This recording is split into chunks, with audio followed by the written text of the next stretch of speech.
How about I make you a deal? I'll send you the 2070 I have, and you send me the 2080 Ti because I do more gaming than Darrell will do.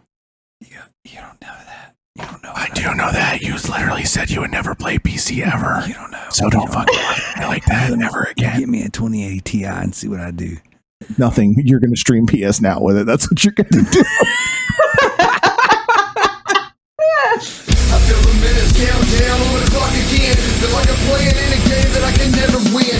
Time is running out, I know I gotta make a choice. So many whispers in my ear that I can't hear my voice. Tell me, will it end the situation that I'm in? Or am I bound to sit alone, drowning in my sins? Get right or get left, what will it be? Time is running out, the blood is flowing down the streets. People need to know we're living in a war zone. Hit the streets with the truth. What's up, everybody? Welcome to the Loot Bros Podcast. I'm your host, Residentdarrell, and with me tonight, I got the Player Haters Club. That's right, the PC snob gatekeepers, Mr. 2070. I got the bearded nerd. What's up, Zach? What's going on, everybody? He whipped out his GTX 3080 a minute Not ago. mine. I wish it was mine. That's why I said it hurts my soul. It's sitting on the table behind me, and it's not even mine. I can't even use it. You should just put it in. Just put it in for a little bit. Working on it. We just got his SSD today, or in yesterday, so I can actually start building it. That's what's up. That's what's up. And then we got coming in clutch, Kalai. How are you doing? But JJ. And CJ, he just fell out. Cold sweats. He's like, yes, his life has been made. Yes, Sin Rakagura. Oh my gosh, dude.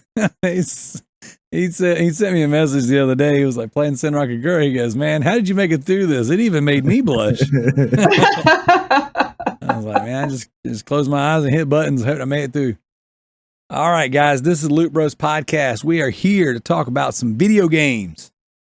Tonight, we're going to be talking about the new PS Plus tier. We're going to talk about the retro games that they're adding to it. And we're going to kind of just compile a list of things from the past that we would love to see resurface. We got a series of game developer interviews coming up over the next few weeks. Kalai went and she was boots on the ground at PAX East. She met a ton of people. Every single game dev you reached out to and you met has gotten back with me, and we have scheduled interviews from now until I think we're going into July. So wow. Wait, do we have that developer? The one with the shirt? Or are we talking about the Commie Bros? I know we have the Commie Bros, but I know that there was one developer that I was trying to get for Joe. I don't know about those ones. The one that he was jealous about. Yes. No, I didn't hear anything from them. The ones that I heard from, we have scheduled. So, and then a lot of the business cards you sent me, I reached out to those people. So, I guess those would be the only ones then. I didn't even think about them because I don't remember seeing anything back and forth. So I lied. That's it. I'm a liar. We didn't get them all. We got 90%. Definitely excited about that. So I've got some streamers and YouTubers coming up as well that I will be interviewing to do some comic book stuff. So my next 8 weeks are extremely busy. I don't know how the freak I'm going to get it all done. But you guys are going to get some really cool content out of that. So that's pretty exciting.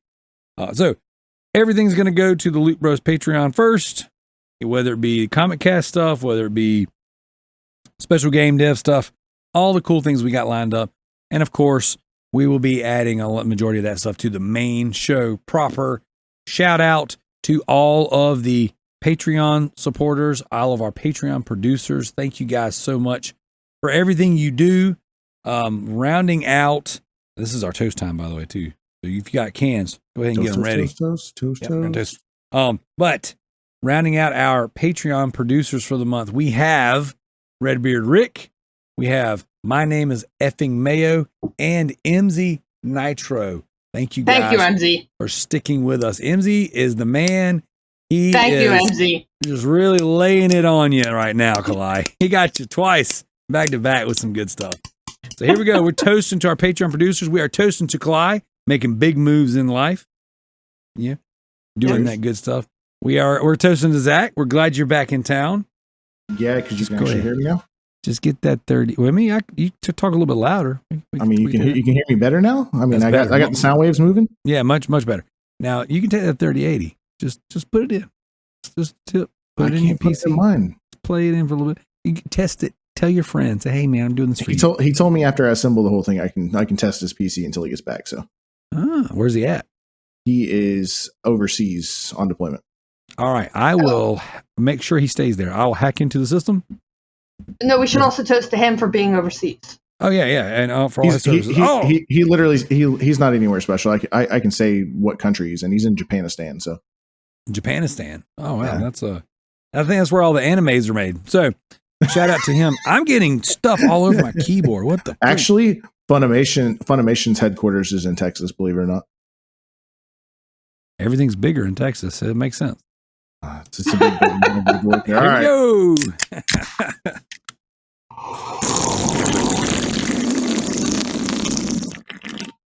There's literally nothing in it. It just tastes like nothing. Is that an AHA? Yeah, yeah. Caffeinated apple water. I actually just finished my 8-pack of those. They're not bad. They're pretty good. They're not great. I see you have a Bang. I do. It is blue and yellow limoncello. I am officially 23 pounds down in week 3 of E2M.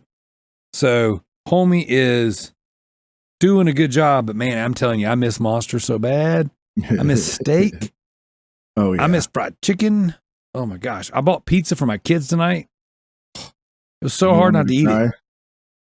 I don't want to cry because I ain't no punk bee, but you smelled it and was like, oh. Dude, so that's what I've been doing is like when there's food in the house that I can't have, I'm just like, oh. I'm hoping that I'll get full off of it, but no, it's not working. Just sniff their food and chug about 3 bottles of water, and it's like, okay, I feel something. So, all right. Why don't you guys start us off with what you've been playing, Kalai? I know you've got some great stories. You've been playing some Patreon pledges. Please tell us what you've been up to. Yes. So I did started my due diligence. I started WW2K22. You missed an E in there, but okay. It doesn't deserve the E. It's not E for everyone. It is. It is for everyone. It's E for entertaining for everyone. There you go. Especially for us. Because you basically asked for this. You just a hater. So, first of all, I'd like to give a big fuck you to 2K.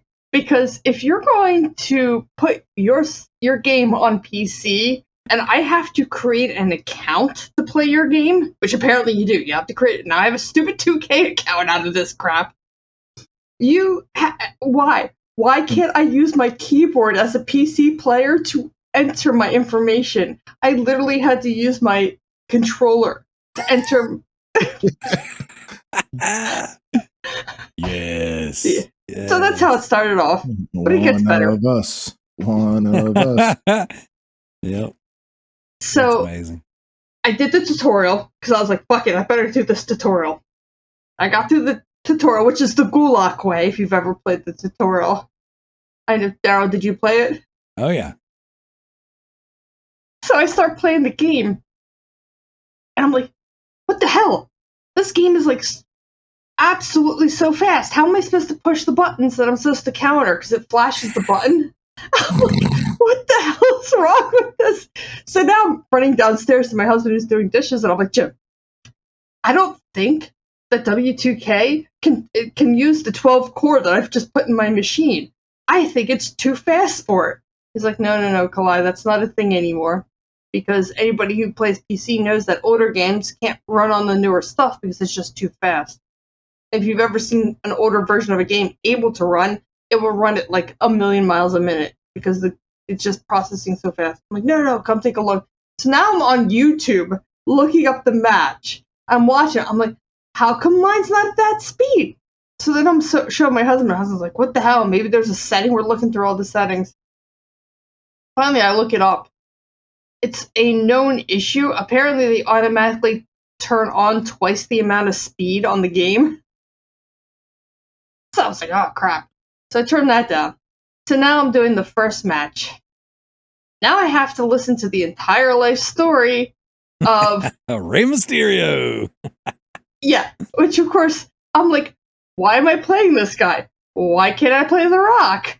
I don't understand. Why am I playing a luchador in a WWE game? That just doesn't make sense to me.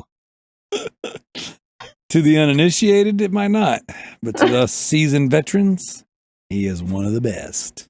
Yeah, agreed. So is The Rock. So is Mick Foley.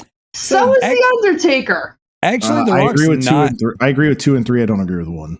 Yeah, The Rock's not that great. He was just super entertaining. Like he wasn't really a great wrestler. He was a great entertainer. Yes. Not the best wrestler. Okay, first of all, that man has pecs like gods. So if I have to watch a wrestler, I want to watch his ass with nothing on, running around the ring. What's that have to do with the price of tea in China? No, I don't care. Batista looked better than him. I was not a Batista fan.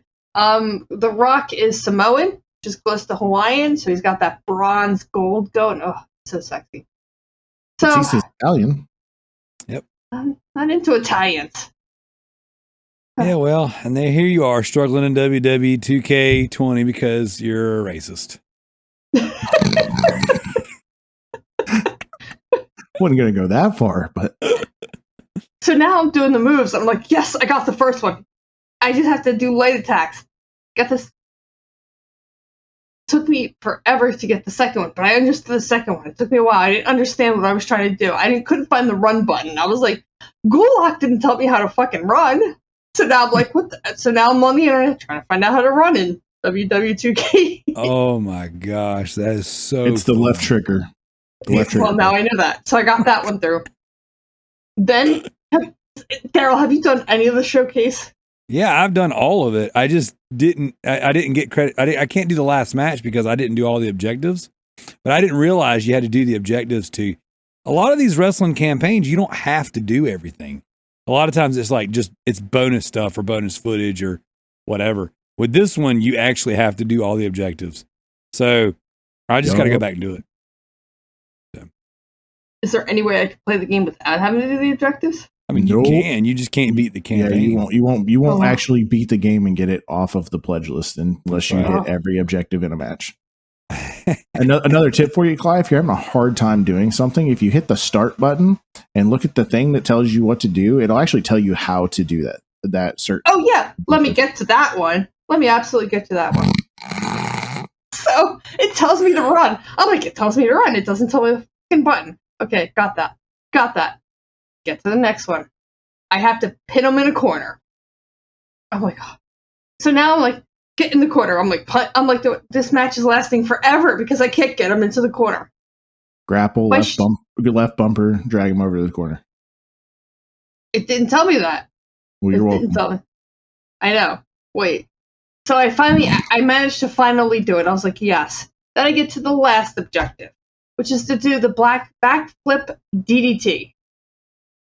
I, for the life of me, could not get this thing. But when I read the tooltip, it was that to drag them, that's when they told you. So I'm like, oh, well, they could have told me that earlier.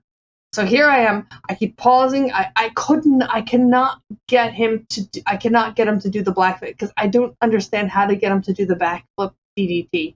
I'm like doing everything they say. I'm watching a YouTube video on how to just do a stupid backflip DDT. I keep pausing it. I'm like, I've tried 3-4 times today. If you don't even believe me how hard it was, Ender watched me for a while on Discord. And I was like, he's like, wait, what? In the middle of the match, it just starts to play like an actual real clip. I'm like, yes. Oh, so good. Hey, you know what? Well, you should just stream this. This is going to take the rest of the year. I'm calling. Hey, everybody. Kalai is off the board pledge-wise between Just Dance and WW2K. Good luck. No kidding.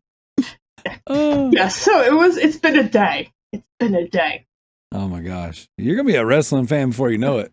You're going to have so much respect for these guys. You're going to know so much about wrestling when this is over with. Next thing you know, Kalai's going to be like, I'm going to see AEW. Actually, I have seen a wrestling match. Okay. This week's AEW was so good. No. Just because I have to play it doesn't mean we're going to be talking about Oh it. yeah, that freaking spot. It was Jeff Hardy, Darby Allin in the main event, and they made it a no rules match. Oh my god, it was so good. When he dove off that ladder and just basically put himself through all the chairs. I was like, what? The chair coffin. I was like, oh. Yep. It was cool. All right, what else you been playing, Kalai? All right, now I want to update. I didn't get a chance to play a Just Dance 2022, but I would like to give an update. Okay. So this week, Jim and I decided, because my freaking insurance won't pay for it, we're paying $1,200 out of pocket for me to get a gel insert into my knee. I have arthritis in my knee. It hurts to stand. It hurts to walk. And I really want to walk. I want to exercise. I want to dance. I kind of really like dancing. And they thought that this might help. My insurance will not pay for it because there's no evidence that it actually will work. Whatever. So we said, let's just try it. If it doesn't work, we've tried it. It's 3 shots. 3-inch needles going into my knee. 1 week after another. So the first one was Monday. From everything I'm reading online, it's going to take about a couple of weeks once you get your shots to start working. So I'm like, okay. So I didn't get my hopes up. 2 days after the shot was done, the knee pain left. I have no more knee pain, and I still have 2 more shots. So I'm hoping to be able to get on the Just Dance 2022 and kick that out soon. But I'm hoping. We'll see. That's dope. That's that's good news. Hey. Yeah, that was my other exciting news. That was my exciting news. I absolutely hate having to be in pain. What are the odds in 1 week she's going to play a wrestling game with her favorite wrestler, Rey Mysterio Jr., and be relieved of knee pain? it was because she got pledged to play WWE 2K22. That's exactly why. Yep. Hey, you know what? Ask and you shall receive. Zach, what have you been playing? I'm not even done yet. My bad. Dear Lord. Oh dear. Okay. I've been playing games. Oh, okay, cool. I'm free and clear with my arm. I can play some games, boys. So you're all getting games. Oh, watch out, Jim. Elden Ring. Oh, I got further in Elden Ring today. My friend helped me out, and then we wound up jumping into Jim's game and helping him out, which is great. Because when you help out your other friends, you get to collect their souls as well, or I should say their grace. So I was leveling up my character today, having a blast with my friends. I've also been playing, I just started Panzer Paladin, which is currently on sale in the eShop for $10. It is, have you ever played Blaster Master Zero? I have not. Zach? Nope. It's an original Nintendo game. Great game. It's in the vein of that, except that apparently people can leave and create their own weapons and leave weapons. So I know Andy from Dual Screens has a penis weapon in that game, so I'm going to try to find his penis weapon. Whoa. Hey, I'm sure it swings. CJ, how are you feeling this week? Calm down. We're only like 15 minutes into the show. He's starting off the show with a JJ and then a penis weapon in a Nintendo game.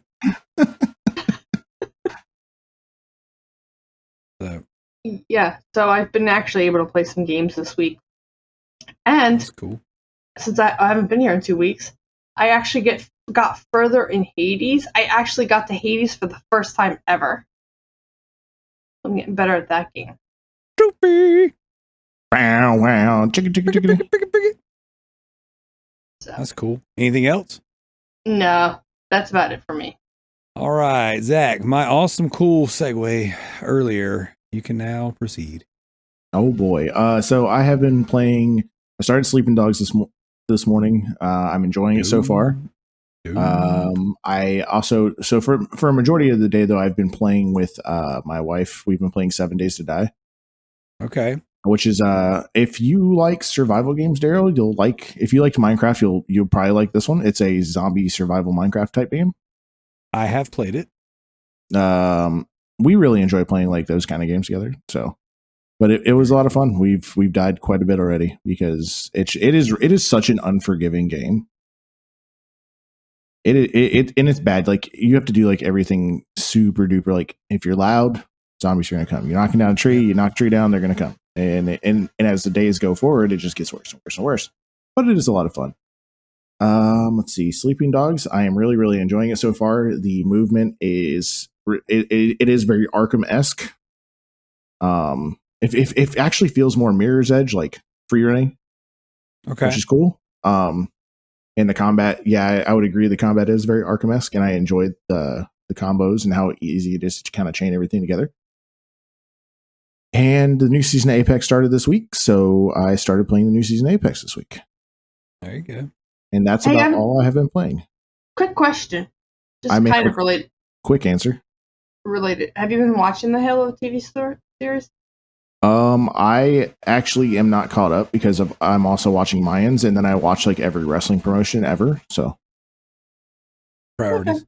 I have to watch Impact. I have to watch Impact. AEW. Impact's really easy to watch on Access too. And then they've had a lot of the old pay-per-views on YouTube. So they've been adding them like every day.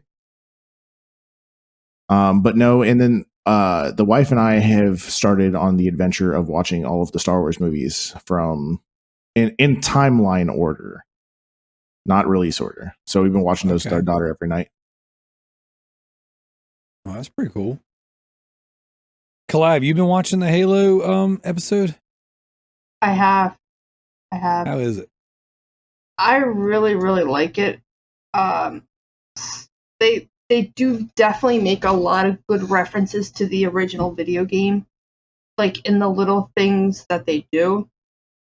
One of the like in the first episode, which Zach, you saw the first episode, right, Zach? Yeah, I've watched the first 4 episodes. One of the things that they do in the first episode is Master Chief gets hit to the point that his shield goes down. And they play the sound, just like in Halo, of when the shield goes down. And then he hides and waits for his shield to recharge, and you hear the recharge sound. So, like, as a longtime Halo fan, I was like, that's really cool. I like the direction they're taking. I like Cortana. They don't really like Cortana. A lot of people are having problems with the Cortana relationship between him and Cortana because it's not your typical relationship, just like the video game. It's kind of different. However, and that's actually how it started. If they've no one's read the books, that is exactly how their relationship started. Believe it or not, he was very off put by everything, and he really did not know how to feel about it. He was very uneasy. well, this isn't uneasiness. This is more like, I don't want this. And the way they're kind of using, I don't want to spoil anything, but the way that they're using her in the show is kind of interesting. Watch the show and then tell me if it's like the books. I'm sorry. I was just going to say, I'm going to watch it soon. My kids and the kids want Paramount Plus for the Big Nate series. So I was like, yeah, sure. We canceled Disney Plus and we'll jump onto the Paramount thing. I'll just share. I'll password share with you, Darrell. That's literally what today's society is about. I mean, I won't say no. You act like I have a I get Disney Plus and stuff for free anyway. So, well, there you go. That's dope. Yeah. It's funny. I password share all my stuff with everybody. Shout out to Josh Adams. He's got access to my Voodoo account with like 400 movies and a TV series on there. The only thing I'm going to tell you, Darrell, is there is a sex scene. Okay. In the show. I've seen pictures of his butt already. I follow some Halo Facebook pages, and people were outraged the first episode when he showed his face. And then they're like, oh my God, they showed his butt in episode 2. And then now today, everyone's outraged because apparently he loses his virginity. And someone said, This show is so unrelatable. How are these people that are still virgins going to relate to Master Chief, who's no longer a virgin? I wasn't going to say that because I didn't want to spoil it for Zach. Sorry. So now we will have to call you Roberto. He does the no pants dance. I didn't watch it. I don't know. I can be making stuff up. Y'all don't know me. Yeah, so I just wanted to warn you for your kids. Yeah, I wouldn't watch it with them. I know better. Well, the last They episode don't will be even out like on the Halo. 26th, so you can binge it all after that. Yeah, that's the plan. Yeah, they don't even like Halo. I tried to play the games with them. They just couldn't be bothered. The other thing I was going to say about Halo is they do use the original voice actress for Cortana. Oh, that's cool. Yeah, that is. Oh my gosh! Of course he's going to make me refresh our leaderboards. Do it. So I did it. We got sidetracked, Zach, but did you play anything else? And that's about all I've played so far this week. I have plans to finish a couple of games. I really want to finish Tiny Tina's Assault on Dragon's Keep. And then I still want to finish the first God of War as well. Oh yeah. I'm like I said, I'm literally like about to fight Ares, so I don't know why I don't just get it over with. Just do it. Don't let your dreams be dreams. All right. Well, as for me, I too have been playing some Sleeping Dogs. The game is really, really cool. I swear the longer I play it, the better it looks. It's like I'm doing some races and I'm just like, man, it looks good. It's a fun game. I've gotten lost in the sauce. I'm doing all kinds of side stuff. I'm not even just mainlining the game. Like, I'm just having a good time. I just click the left thumbstick every time I do something, and whatever it tells me to go do, I'm like, all right, let's go. If I see something cool along the way, I jump in. I quite enjoy the game. So I'm just kind of playing around with it. Joe had said that the DLC was really good, and since I have the definitive edition, I kind of like want to jump into the DLC. So I look forward to you and I sitting down and doing the Patreon exclusive episode on Sleeping Dogs. It's going to be fun. This is a cool game. And it's cool because I didn't realize I wanted to play a Grand Theft Auto style game until we started playing it. Yeah. Yeah. And now I'm like, dang, I'm all about this, which, yeah, I just recently did Mafia, but Mafia, it's open world, but it's not crammed with all these objectives, you know, like there's very few extra or side things to do. Now there's collectibles, there's things to find, but you're not going to, you know, character A, character B, character C, and then doing this entire chain of you know, side missions or whatever for no good reason. So, it's cool, man. It's just this has been a good game, a good fun game, a game that I didn't realize that I needed as much as I do. So, also with that being said, I've been playing more Final Fantasy VII Remake, and I have been very much enjoying that game for different reasons. But again, I didn't realize that I wanted this to play this game, that particular game.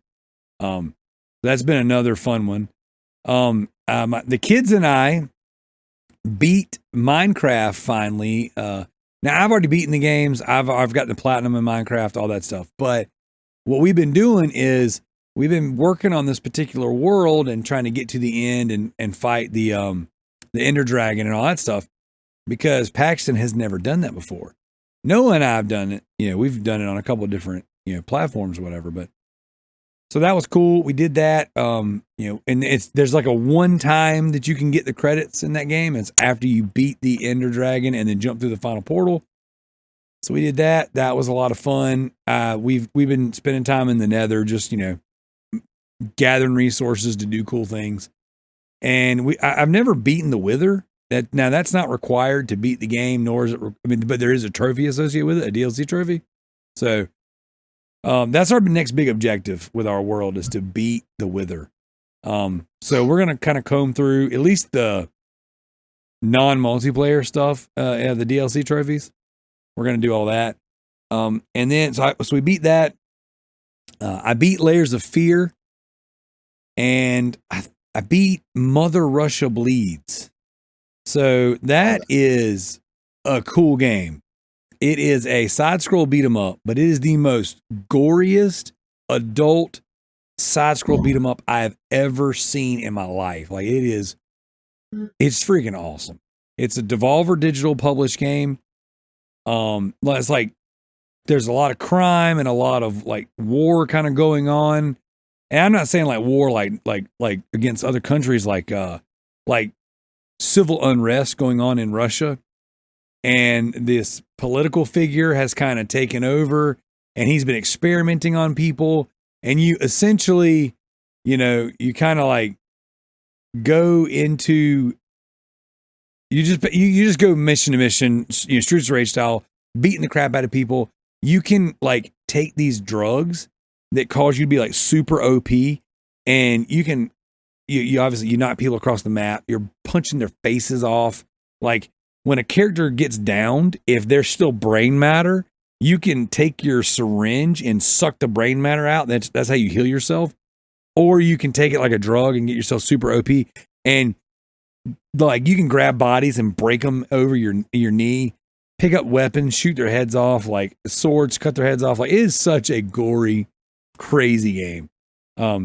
But it's one of those games that like I started a long time ago and downloaded it to my external 2 terabyte hard drive and never returned to it.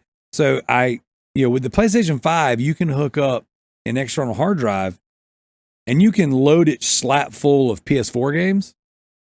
So I've got a full 2 terabyte hard drive over here hooked to my PS5 just for PS4 games.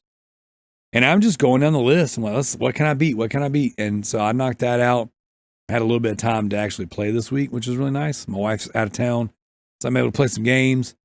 And it's been good. So nothing. I don't think anything else I've really spent too much time in. That was pretty much all my game time. But Mother Russia Bleeds was definitely the pick of the week for me. I will say this: the difficulty spike in that last level is obnoxious. Like it's tough.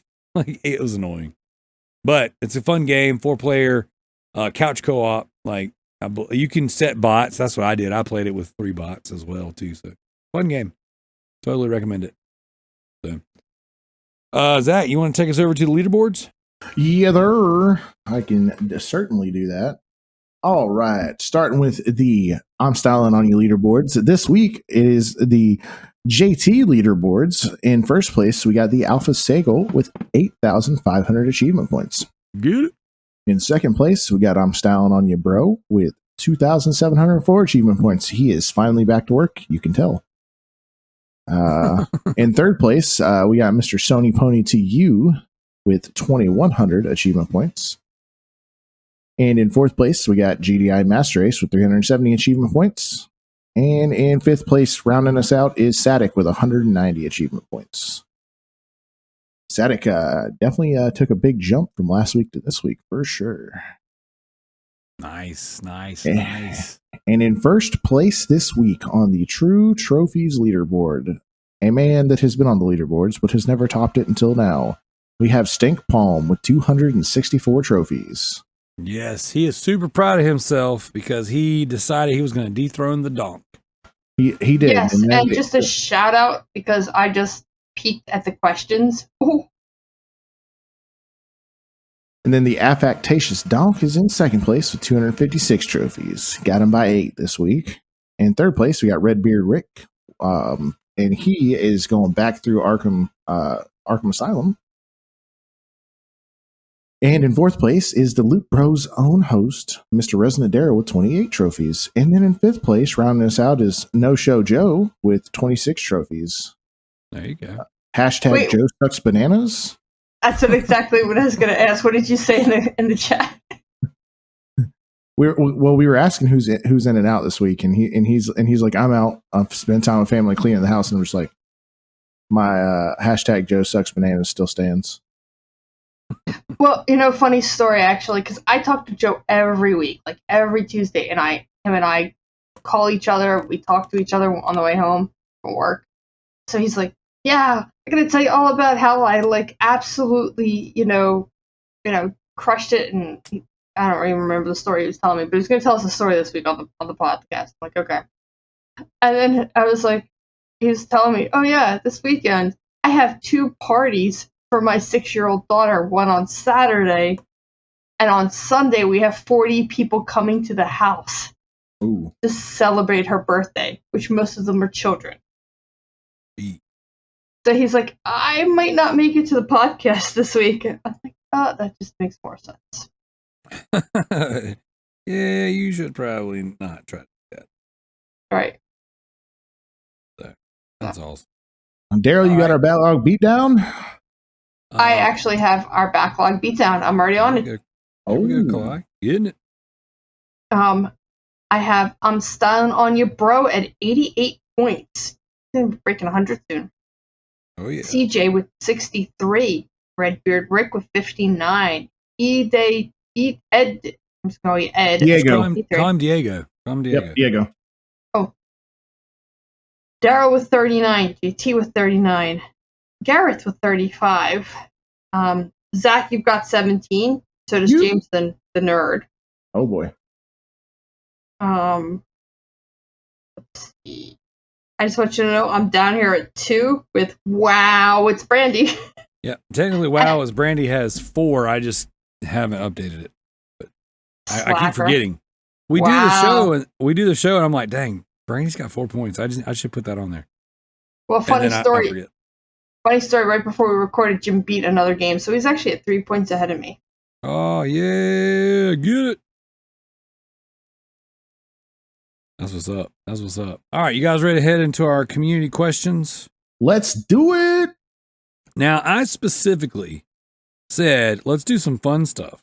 And we'll see. You guys can tell me if you think that this stuff's actually fun. All right, so I'm going to start off with the Facebook questions. So Jared writes in and says, Residentdarrell, my absolute favorite host and wish he was my best friend in real life, has a reputation for doing some disgusting butt-related stuff and then blaming it on other people. What if Darrell is the one that told Depp that Amber Heard left a turd on his bed, but it was actually Residentdarrell? Hashtag, what if the turd is not from Heard? So, homie is obsessed with Amber Heard's boo-boo. I mean, more power to him. I guess that's why he wears a mask. He can't show his face. That's right. He's the masked Avenger. He is the turd burglar, actually. So here's how things actually went out. I don't know if you guys have seen the latest updates to the Johnny Depp Amber Heard case, but in fact, the reported turd went missing, and Jared's fingerprints were left on the bed. So what if it was my turd? Maybe. I don't know. But it doesn't matter whose turd, in fact, it was, because the evidence suggests that Mr. Jared Turd Burglar Geyser is responsible for the missing turd.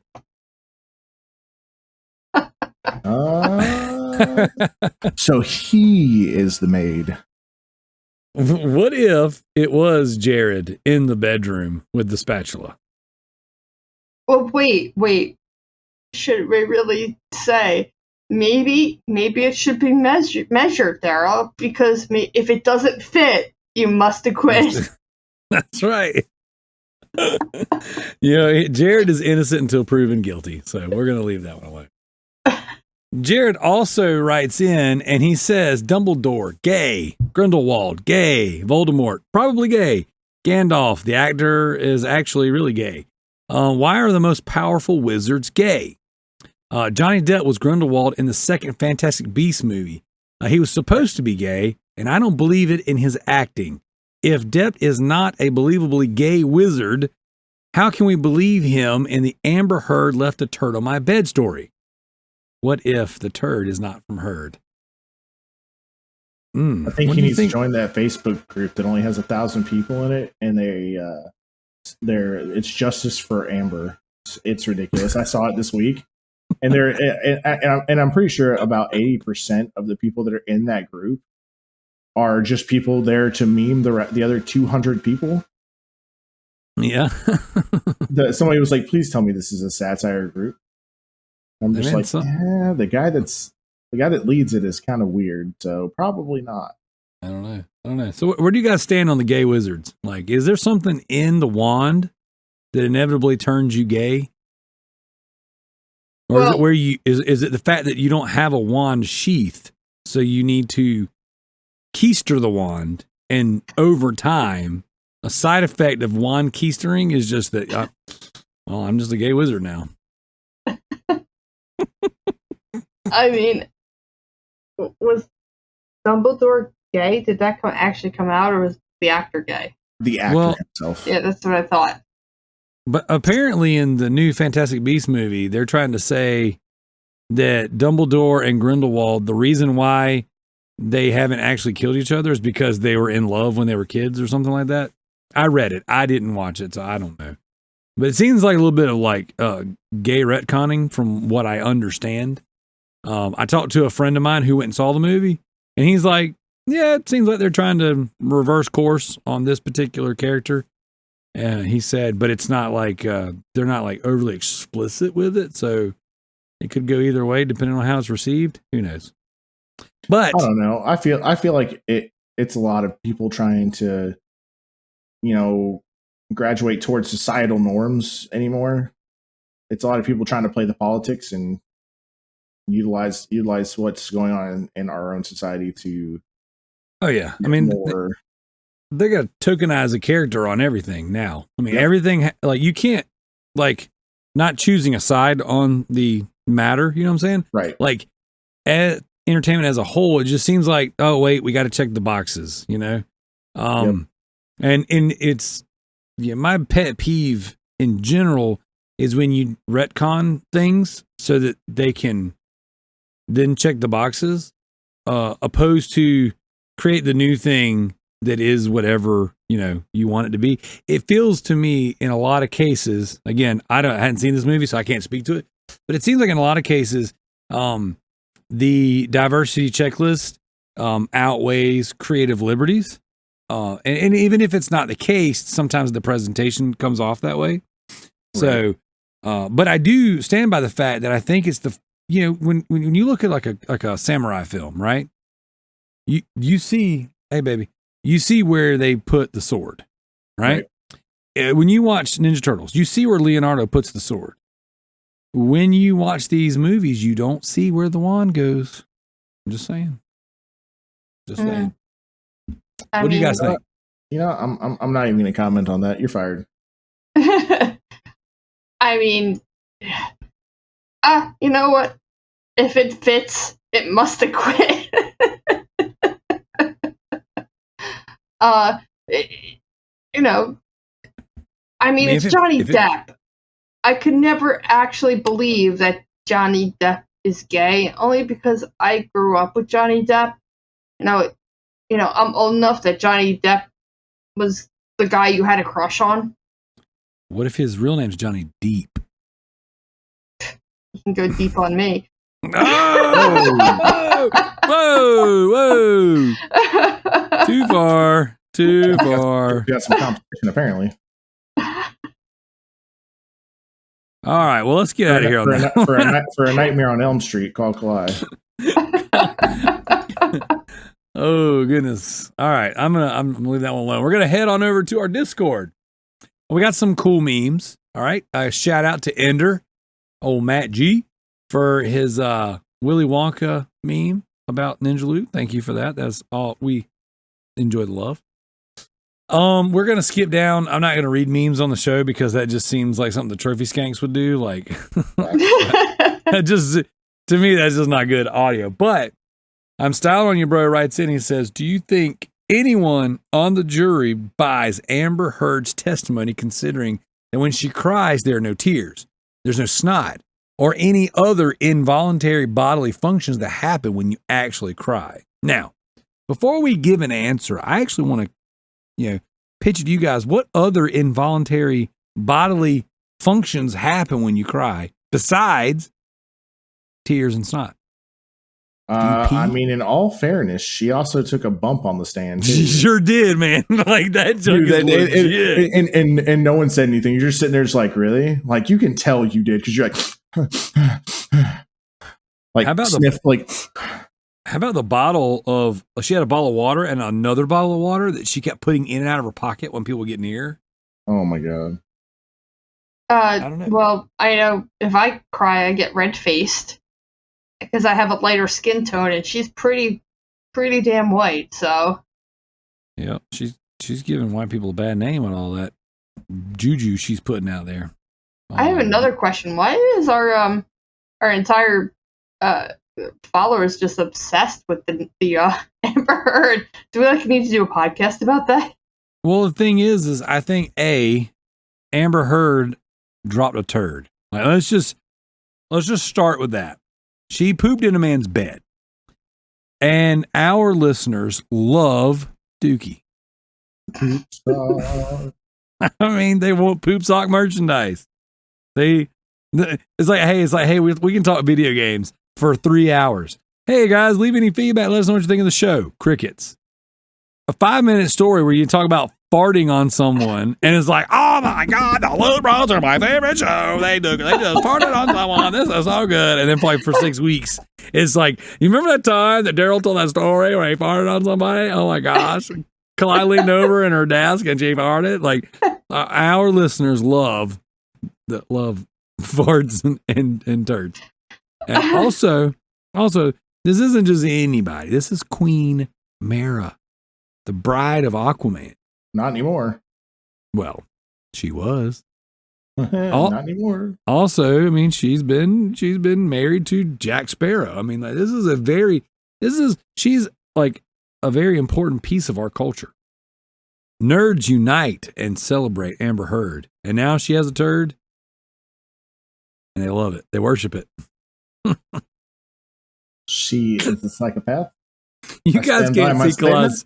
You guys can't see Kalai's face, but she looks like she smelt the turd when I said that. She's like, "Ooh, no."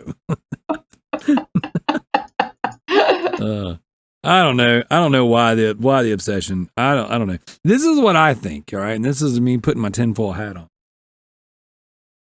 The internet is all ablaze with Amber Heard pooping in the bed and this Johnny Depp trial. I mean, I'm over here going, what crazy legislature or what crazy crap is happening that we're being distracted by this?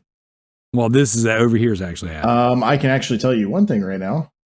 In my state, they're talking about repealing a law that was set in place that allowed women to get abortions in situations like. So this is like it's our state's a really strict state, but allowing women to get abortions like if they were sexually assaulted or anything like that. They're trying to repeal that law to make it completely illegal. So the only way that a woman can get one is if her life is in immediate medical danger. So like she has to be on the verge of literally dying that second for the doctors to even approve it. Right. I'm going to put a pin in that one, and we're going to nix that one off the. I would prefer us not get into that conversation tonight. Well, you did kind of lead us there because I didn't want to go there, and I'm gonna get us out of here real fast because that's gonna suck all the fun out of the room. And normally I'm like, you know what? Let's welcome all the conversations tonight. I want to keep rolling with the lulls. Let's get rid of the politics. Yeah, let's see. The tinfoil hat just off. We're getting away from that one. Yeah, we're back to the. Hang on one second. We got a visitor. Spider Pax, can you please come over here and talk to the microphone and let us know what in the world it is that you need? Hurry up, tell us. What do you need, buddy?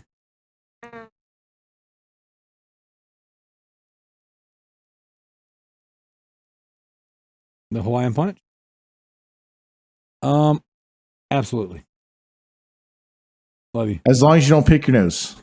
And no picking your nose. Are you sure? Did you scratch your butt when you walked by? You didn't sniff your finger, did you? Okay. Love you. All right.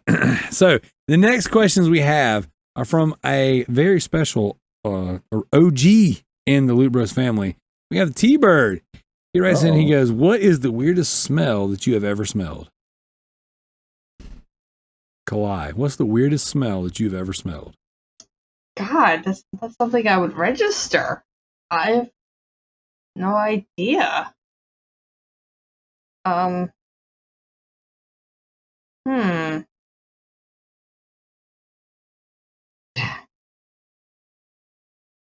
Yeah, if I have a weird smell, I totally would. I forgot about it. You guys, did you guys think of Zach, anything? You got a weird smell that you ever smell? Yes, weird smell, and it loops in with weird taste. So, are you familiar with the Bean Boozled jelly beans by Jelly Belly? Oh, yes, I am. Oh, wait, haven't you ever listened to this show? Yeah. I used to make our co-hosts eat them on the show. Yeah, actually they did. They used to record in the same room. They all live near each other. Yep. But so my wife and I thought it would be a fun game at some point, and we didn't know why.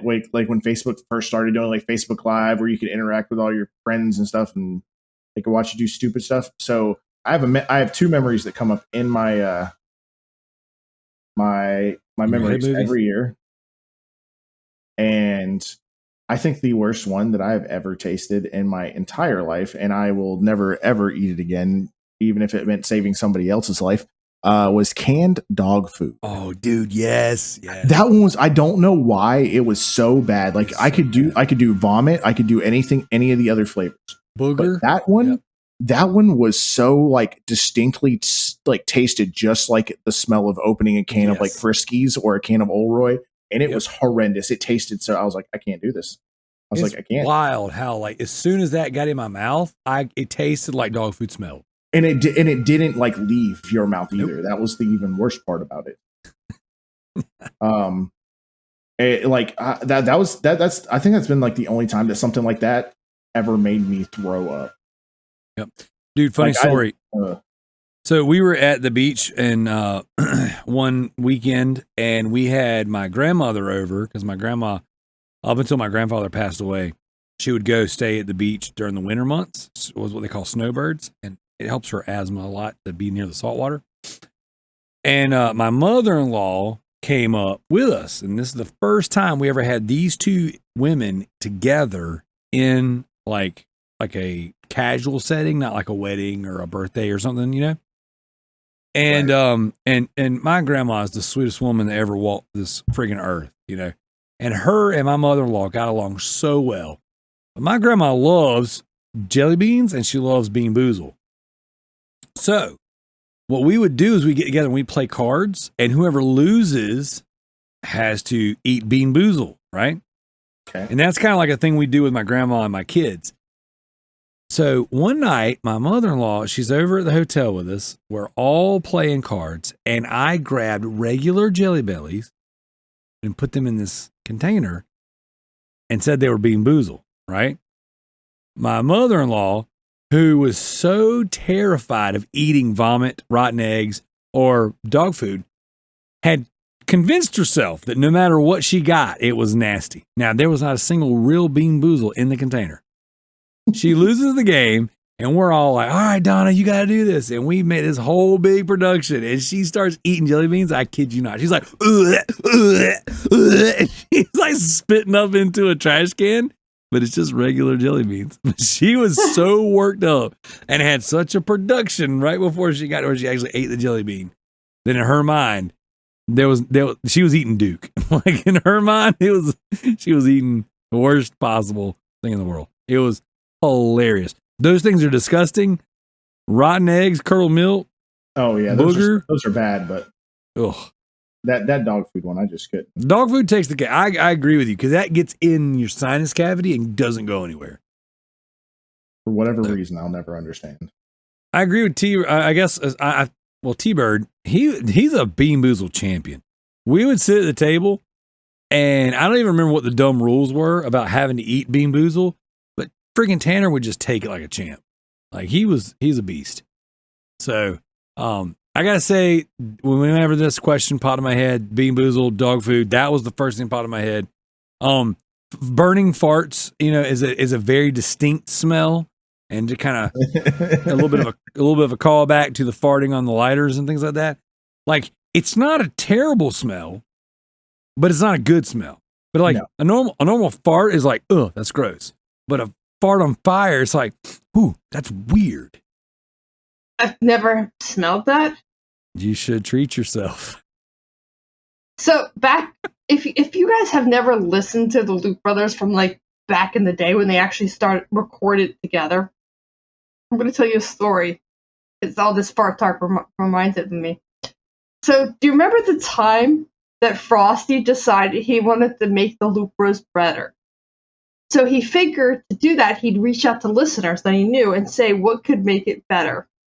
And so he's like, Kalai, as a girl, what do you think would make this better? I was like, oh, that's easy. Stop farting and burping on the show. Do you remember that? And here I am talking about farts with you guys. See? Oh my gosh. That was funny because he had told us that. But the bad thing was we would all sit together. We would stream video games and record the show. And so a couple of the guys would just fart the whole show. And all of us were like pretty heavy into working out at the time. Maybe Josh's Frosty farts smell horrendous. Dude, they're awful. Frosty the least at the time. Now Frosty is like in the gym all the time. But at the time we did that, he was probably the least active in the gym as us. But we were always pounding down these protein shakes.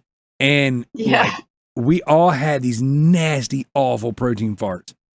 And we're sitting like in a line in front of a camera together. And what you're doing is you're talking, but you're ripping at the same time, trying to make the guy beside you like gross them out, you know? So we're sitting there laughing. And so it's like I'm sitting there talking and I'm letting them just slide. And they're like, but you're on a camera. You don't want to like, you're trying your hardest to save face. And Tanner's back there just making his butt cheeks clap. Like he just, every now and again, I'll go back and listen to those old episodes. They were hilarious. Like it was like, we're children. We're children. They're like, well, none of us could ever run for office. Nope. None of us could ever be like important members of society. We have ruined ourselves. We have tarnished our careers potentially forever. And we're all better for it. So Tanner also asked, where is the strangest place you have urinated or defecated?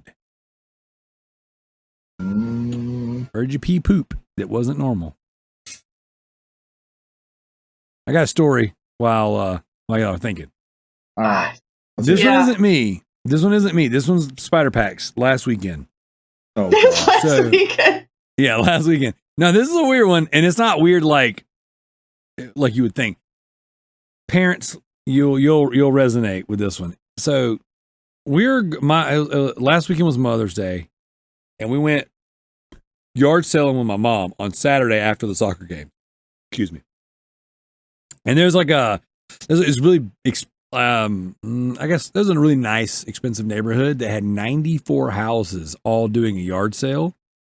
And so we went, oh my God, that reminds me. I got two stories to tell you about this. One's has nothing to do with pee or poop. But so we're going around the neighborhood and we had left the soccer games and went straight across town. So you're talking 25 minutes, 30 minutes of driving. And we get there and now we're creeping through this neighborhood. And Paxton's like, I gotta pee. I'm like, well, son, I asked you to pee before we left. You didn't. So now here we are. And so we're walking, we go this house. We're driving a little ways, this house. He's like, Dad, I have to pee really bad. I'm like, well, you're going to have to pee in a bottle. Okay. For the guys, that's not a big deal. You just friggin' try to line it up. Try not to get it on your hand. You're good. Well, he was being some kind of self-conscious because we had like a 5-vehicle like train. And it was like, you're in this neighborhood. There's really nowhere to do this. I'm like, you're a kid, just face the woods, do your thing. Well, he wouldn't do it, but he's beginning to pee his pants. So we get to this person's house and they've got a fish fry going on. They got a lemonade stand. They're selling some basketball and football gear, all this stuff. And I'm basically like, guys, I know this is not normal. My son is going to pee his pants. I will buy things on your table. Can he use your bathroom? And they looked at me like I was from another planet. They're like, how could you possibly ask to use our bathroom at a yard sale? You're strangers. It was weird. It was weird for everybody involved. And I was like, guys, I'm sorry. And I made my son walk my other son to the bathroom and he used the bathroom, he peed in their house and came back. And it was just like so awkward and so tense. And I was like, I treated everyone to lemonades, and I was like, I'm sorry, it was weird, but it was like it didn't have to be weird, but it's just one of those things to where like you just don't use the bathroom at strangers' houses. Like it was like the most like socially awkward setting I've been in a long time, and I was like, I'm sorry. I mean, he could be in your yard, but you probably don't want that either. So. Right. The other story I was going to tell you has nothing to do with pee or poop, but we pulled up at this house and there was an Xterra, like a little SUV. Yep. Sitting on the corner of this road. So we pull up and it kind of creeps off and it pulls into the middle of the road and there's like an oncoming Suburban and they kind of stop in the middle of the road and the Xterra goes off to the side, drives through someone's yard and into their woods. What? We're like, what the freak just happened? Now I'm there with my aunt and my mom. My aunt's a first responder. She's a nurse. So she goes and first responders are like, if they witness something, they're required by their license to respond. So she goes running down there. I go with her and there's no one in the vehicle. And so I go running back to the yard sale to the house that this happened. And I was like, hey, who's driving the Xterra? And this woman raised her hand. She goes, it's me. She's like paying for a bunch of stuff. I was like, yeah, your vehicle just rode down the hill and went into the woods. And she was like, you got to be joking. I'm like, why would I just joke? Why would I joke about that? No, I'm not joking. Your vehicle just went down the road and it's in someone's yard in their woods. Sure enough, it was a stick and she didn't pull up the parking brake. So it just sat there on the road on the hill until it vibrated enough from the oncoming traffic to just start rolling down the hill. Sure enough, it didn't do any damage to the vehicle. It got wedged in between two trees, right? Folded in the side mirrors, but didn't scratch it at all. It was the wildest thing. Like, no one got hurt. This vehicle just drove off down the road by itself, and it was crazy. That is quite odd. No, that has nothing to do with peeing or pooping in weird places, though. So don't forget where we're at here. Right. I mean, I sort of have a story. Okay. So, I can't tell a story about myself because I'm a shy person.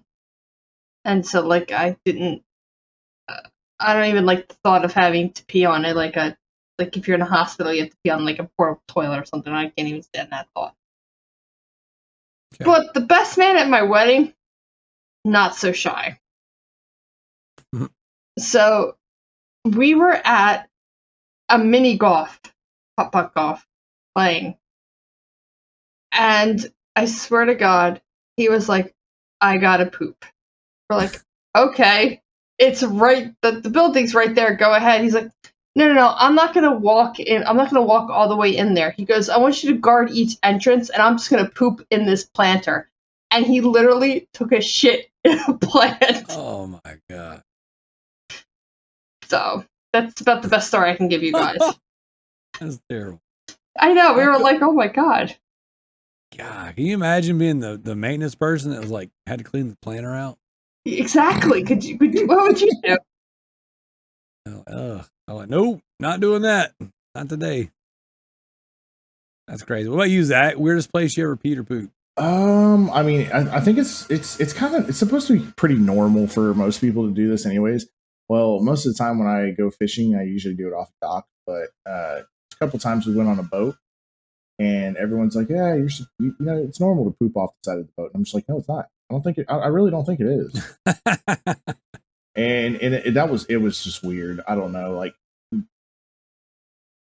there's just something about literally squatting off the side of a boat, like at an angle. Yeah, I've never done that. It's weird. It's really weird. Never done that either. What if a fish jumped up and grabbed your balls? That's a good question. No, in the Amazon though, there is a fish that if you pee, it will go up your urethra. Yeah, I don't remember what it's called, but I know that is a thing. Don't want to find that. Well, they're everywhere. They're like some little itty bitty fish. I don't know. It's like the biggest, like weird. It's like the biggest thing for people out there. They're just like, oh, if you're a man, you need this, this, and this. Your urethra. Something So, like all right, weirdest thing I've got, it's back when we had our video store, like our family owned a video store, we had an issue, and I don't know what the cause of the issue was. There was no running water to the building. And my brother came home from school and just straight up laid poop lasagna. Like it was just destroyed the one toilet we had in the video store. Now, the way things worked were we would come home, like my dad would open up the video store. He would work there throughout the day. We would walk there or get a ride from school to the video store. He would then go, we would work till the evening. He would then go and do his other jobs. He worked, cleaning a bank was one of them. He worked in the evening, buffing floors for Michelin tires, all that stuff. So depending on the day, we would be running the video store ourselves. Highly illegal because we were very, very young. But no, it's not illegal. Yes, child labor, definitely here. And I was like 13. Except that child labor does not apply for your own business. Well, believe it or not. The only reason why I know that is because I used to work for my father who owned his own business, and at the age of 12, I had to pay taxes for the first time. That's interesting. I was paid under the table, and I was paid like trash. And I'm like, I'm 13 years old, and I'm running your thing here. I'm like, what the freak? Anyways, none of that has anything to do with where I pooped. Because the bathroom was just decimated. And I was like hurting. I had to go. So I went and I got a newspaper, put it on the ground in the back of the video store, got a big giant paper bag, set the paper bag in the middle of the newspaper, squatted and pooped in the bag, then bagged it all up, threw it in the trash can outside. I'd have been very upset at that. It's actually pretty polite. I put newspaper down like a dog, so in case I missed. I was like, hey, we use it for our animals. So, yeah, it was weird. It was gross. But yeah, I was going to die. So that was pretty much where it was at. And I didn't want to make the bathroom that I was inevitably going to have to clean any worse. So there you go, T-Bird. That's probably the strangest atmosphere I've ever defecated. All right, you guys ready to head over to this week's official topic? Twat. All right, this one's going to be a laid back conversation. It can go as long or as short as you guys want. But, it's like this slow burn towards this new PlayStation Plus premium, release next month. And it's like every day, it's like, oh, here's another story. Oh, here's another thing. They're just like inkling out these little nuggets of information, but there's not like the big scattershot announcement of here's what's coming out. Now, we keep seeing that certain servers are populating information about, the Tekken 2 is coming to the PlayStation Plus Premium, and Ridge Racer is coming to PlayStation Plus Premium. So what I wanted to do is have a conversation with you guys about what retro games, now they need to be in the PlayStation ecosystem, but we can dream. I mean, I won't. One or two. Shut down. Are we just saying one or two? Or are we going three as well? 1, 2. We'll go 3 and PSP because, that's what's been announced. So we're going to go around the table and just name a game, that you would love to revisit. What would you love to have? Or, Kalai, you're not the big PlayStation fan out of all of us. So like, what game would you want just like to sway you, the PC Xbox person? That's a good question. Clyde, do you like platformers?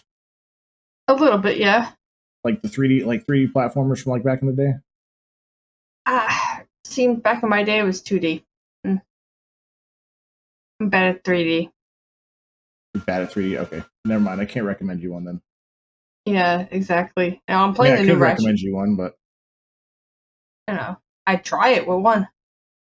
Klonoa, Door to Phantomile was probably one of my favorite ones from the PS1. Really? Yeah, so it was like a little white and black like type Fox deal, and it was pretty fun. It was probably one of my favorite ones.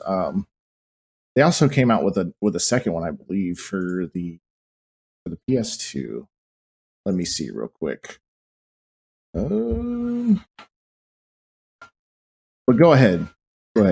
I mean, I know one game that I like to play on the PlayStation was Power Rapper the Rapper. Okay. I mean, that was a good game.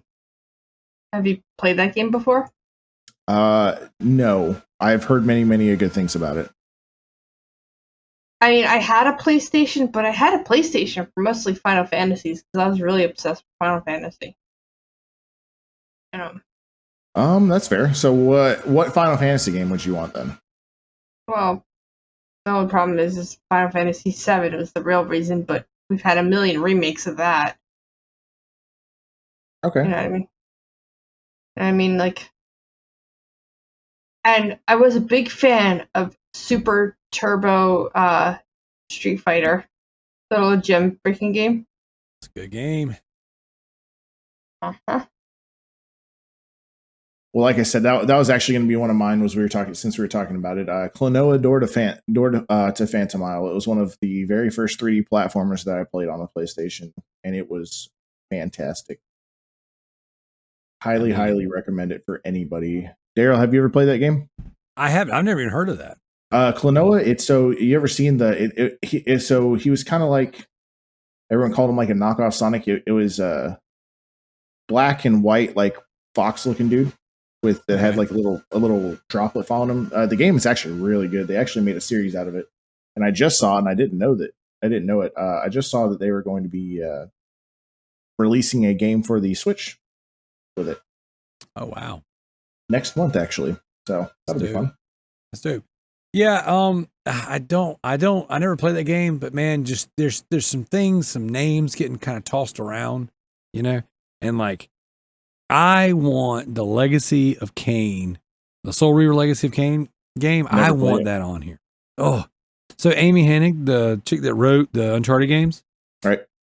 That was one of the first games she wrote, and it is just a good freaking game, man. Like it's just a third-person action, game with platforming, but you are this blue character. And you kind of like suck souls. You're the Soul Reaver, And Legacy of Kain is, he's like this vampire brother-ish guy of yours.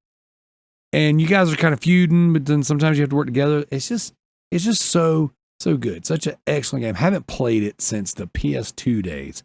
So that would be one I would love to see on the streaming service. Like I would absolutely like play that tomorrow. Like, I've got a PS2. I don't own that game, and I've just been kind of casually looking for it. But like, I don't really love going back and playing the old retro consoles themselves. Right. But if you let me play a retro game with, a modern controller on modern hardware, even if you letterboxed it, you know what I'm saying? Just like, right. I have my setup. I like my setup. I just want to use this. If you let me use this and play, And I've considered, dabbling into PC stuff for older games like that. Like I've bought a ton of stuff on PC to play some of these older games. And maybe one day, I don't know. But I love the idea of playing an old game on my PlayStation. Same thing with my Xbox. I love putting in an old disc and playing, or just going on there and downloading. Like my daughter and I were playing Hunter of the Reckoning on Xbox. On Xbox One. It's an OG Xbox game. Right. Awesome. So I love stuff like that. So definitely Legacy of Kain Soul Reaver is one of my top picks because that's not a game I can revisit currently. Things like Dino Crisis, Parasite Eve, games like that, I can play on the Vita. I can play on the PS3. So I'm kind of slowly looking for stuff that I just can't access on modern hardware. So Legacy of Kain Soul Reaver is the number one. Kalai, you got another game that you would potentially like to see on there, or that might sway you to play a little more PlayStation? Well, this might be on there already, but I kind of want to play the original God of War stuff. I have it for the PlayStation Vita, but I don't really like it on the PlayStation Vita. Yeah, that back touch gets annoying in that game. It does. It really does. So yeah, definitely technically it is available to play on modern hardware, via PS Now. But, obviously that is a mainstay that you'd want to see them carry over. So Right. Mm-hmm. Darrell, what about wait, we're back around to me, aren't we? yeah, it's your turn. All right. So, and I know a lot of people are going to agree with this one. I haven't played Monster Rancher in a long time. And if that game got put on PS Now, let me tell you. You would get it? I would. Oh, well, I think I'm going to get it anyways. But what I don't know. I think I'm going to pay for it a month at a time when I want it. Yep. So if I'm set and like it, because we've discussed it before, and I'm going to give Tricky a hard time about it too, because he was talking about it. I'm sorry. He who shall not be named. I wonder if he's a gay wizard. I mean, maybe. He talks like one sometimes. Whoa. Yeah. He's like, this is my hill. I will die on it. Yeah, it doesn't make any sense, but I will be here. It doesn't matter. It could be any hill, and he's going to die on it. That's tricky. But yeah, it's going to cost me more to have that service that month than it would now, because like I said, I don't have a PlayStation right now, so it's not going to do me any good elsewhere. You need to fix that. You need to remedy that. Well, then you know what? Why don't you send me a PlayStation? How about that? Why don't you stop being a chump and get your freaking own PlayStation? Send me a PS4. I'm too busy buying my PlayStation. Send me a PS4. I could. I'm gonna tell you right now. You send me a PS4, we'll be good, because then I'm just gonna get a Series X whenever Arkham Knights comes out, so I can play Arkham Knights. Gotham Knights. Yeah. Sorry.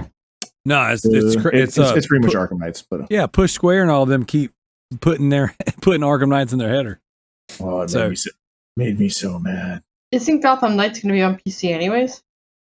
Yeah, but I want to play it with I want to play it with the people that I am friends with. Yeah. Not only that, but like those Batman games have been notoriously bad on PC. Like, Facts. Like they've come out really, really, really poorly. So I'm up next. It's my turn. It is your turn. Yes. All right, here we go. We are going PS2 again, but another game that just doesn't get its due. It doesn't get it. It's just desserts, man. There's a game called The Getaway. Have you guys ever played The Getaway? That sounds so familiar. It's a Grand Theft Auto style game. It used to be made by Sony London. It is effing awesome.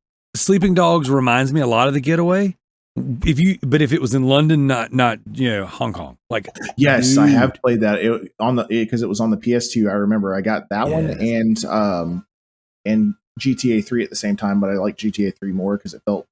But then I played quite a bit of that game actually. That's actually what I was thinking about too. Whenever I launched Sleeping Dogs for the first time, I was like, this feels very like GTA, but it feels like I couldn't put my finger on the name of it. Well, there you go, The Getaway.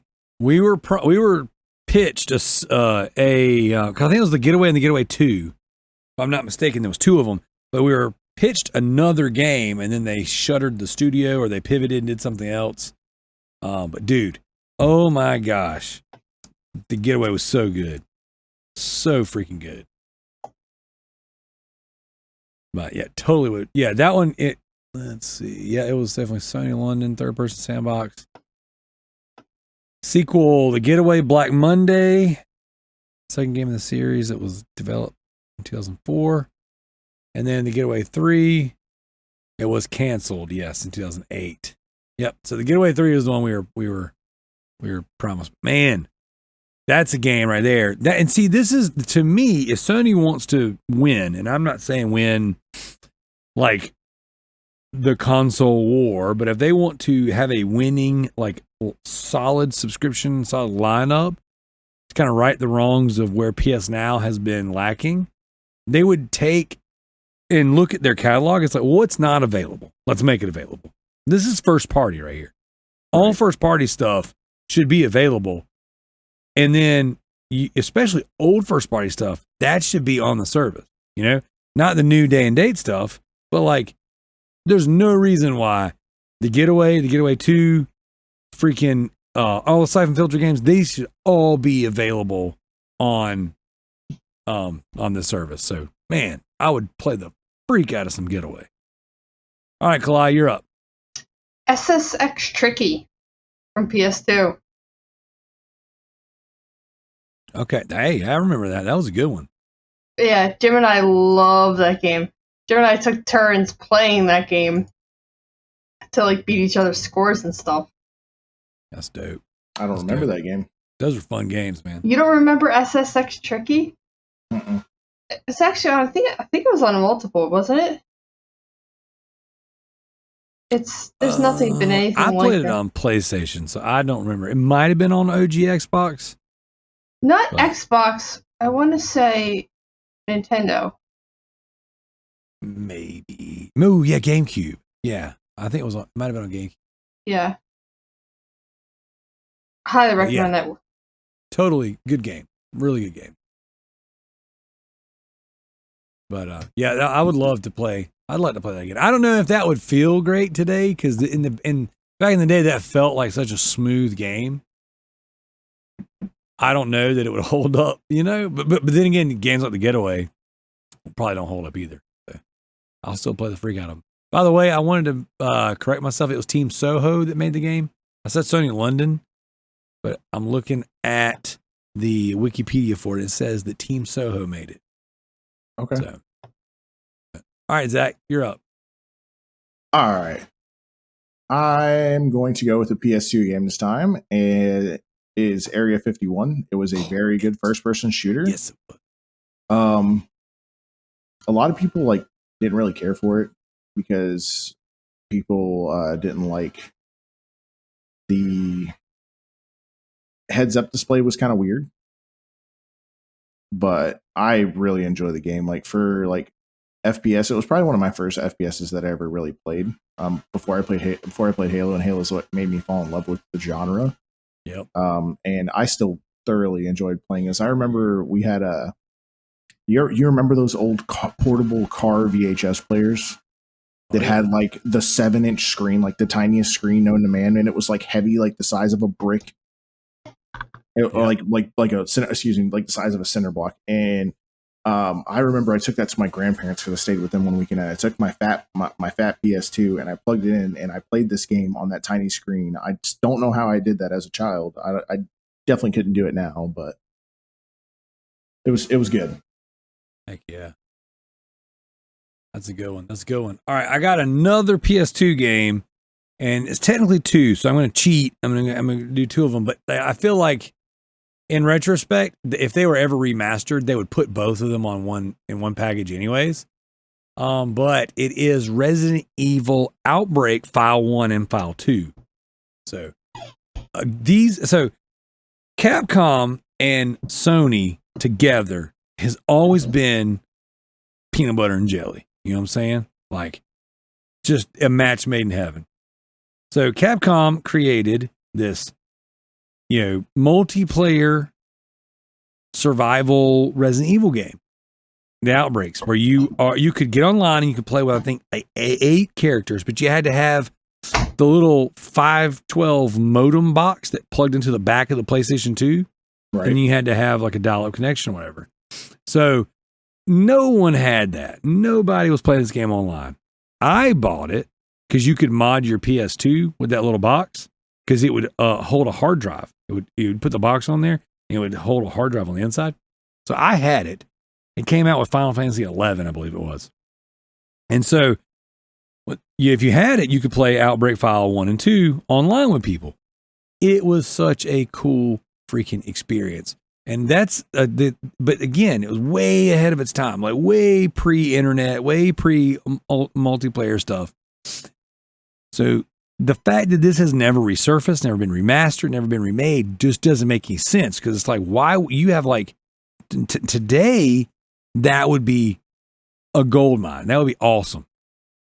You're trying to escape Raccoon City, level by level, mission by mission. You have 8 different survivors. They were all character classes, and you play online and you can only hold, this character might only hold 4 or 5 inventory slots. This character might hold 6. This character starts with a gun. This character starts with a healing item. And you would have to work together to solve puzzles to get out of these areas. What was really cool about it was they introduced a lot of infected animals, like the actual Raccoon City, the zoo. You had like infected elephants and things like that. It was crazy stuff, way ahead of its time. Such a good series. But again, no modern way to play these games. So I would say, I'm gonna leave PS2 alone after this. But I would say, you put those two games on this on this subscription service. I mean, just gold. If they work, though, I think that might be PS2 alone. I got one more. Oh, whoa, okay. What about you, Kalai? You got another one? I'm just jumping around. I have no rhyme or reason, but I'm gonna go with PSP.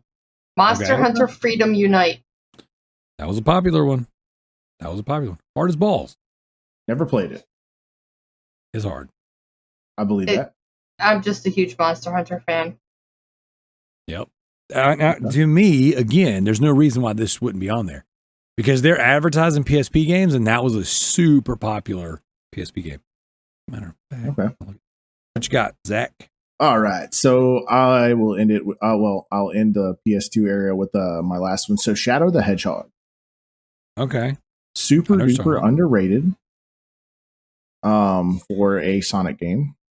And it was like one of the only ones that wasn't like Sonic was the main character. The gun enemies were a lot of fun. You being able to use a gun was amazing. And then you being able to like team up with the whole cast all the way from like Amy to Vector was really cool. That's dope. All right, I'm going to stay on the PSP train. And this is kind of cheating because like the rumors are these are already coming. But the Siphon Filter games. Logan Shadow, Dark Mirror, like those are some of the most popular PSP games anyways. They have some of the highest Metacritic scores on PSP.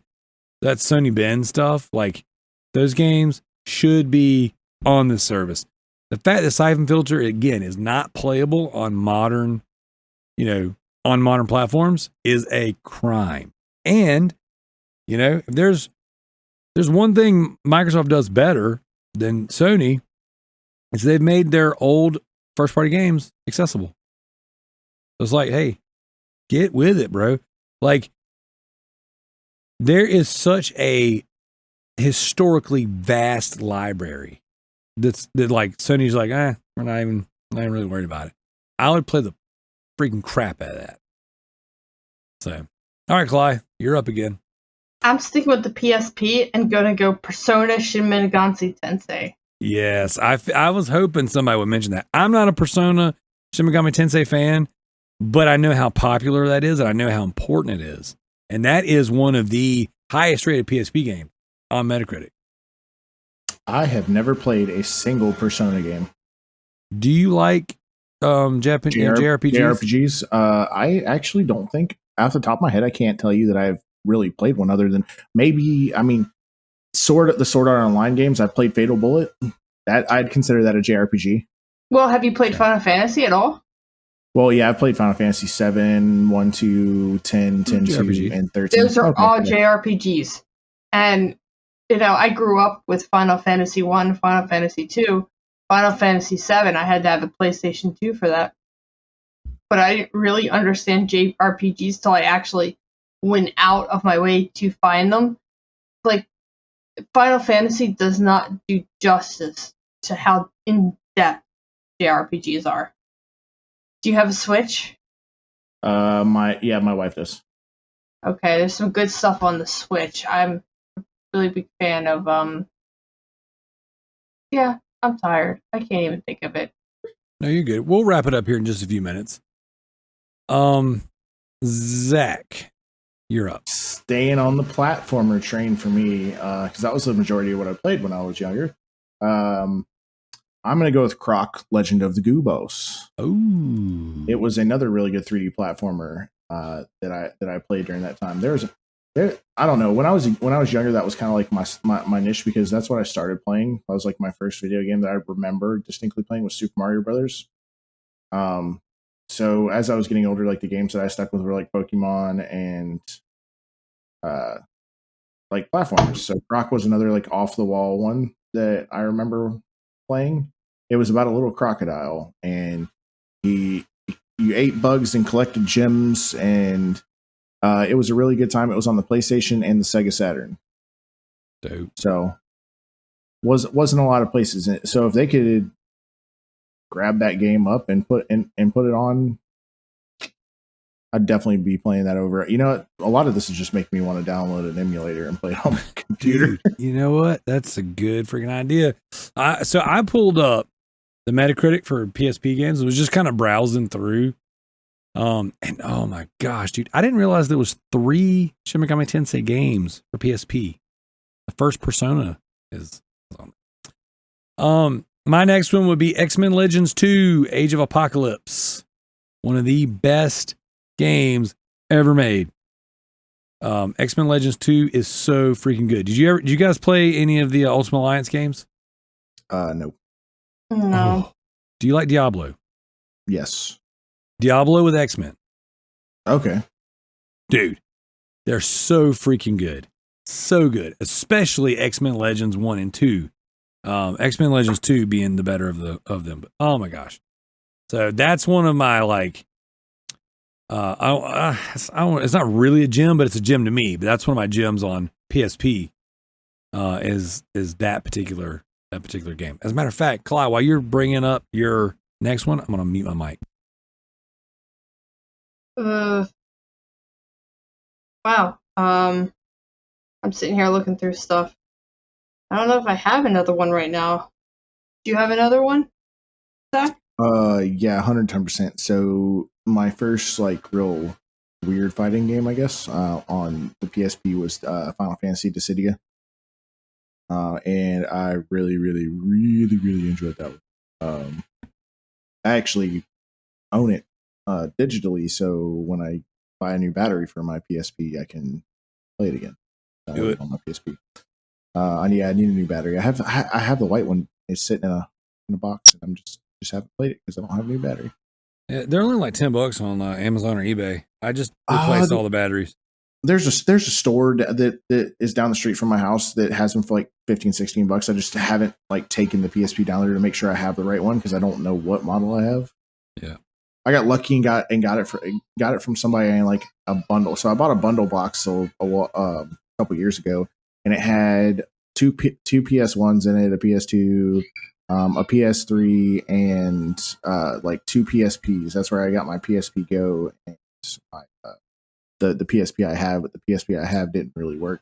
It's the only thing I have left out of that box other than the PS3, and the PS3's disk drive don't work. So maybe the old Ratchet and Clanks, so that way I can go back and play them. Yeah, those are good ones. Nice. I'm holding up, dude. Oh my gosh, I love the PSP so much. I actually been taking my retro game collection, a retro console collection, and then put them in bins to store them better, so they're not getting messed up, getting thrown around here. And I pulled a bin out earlier, and it was just loaded with PSP games, and I've got 2 shelves upstairs in the game room that has Vita and PSP games on them.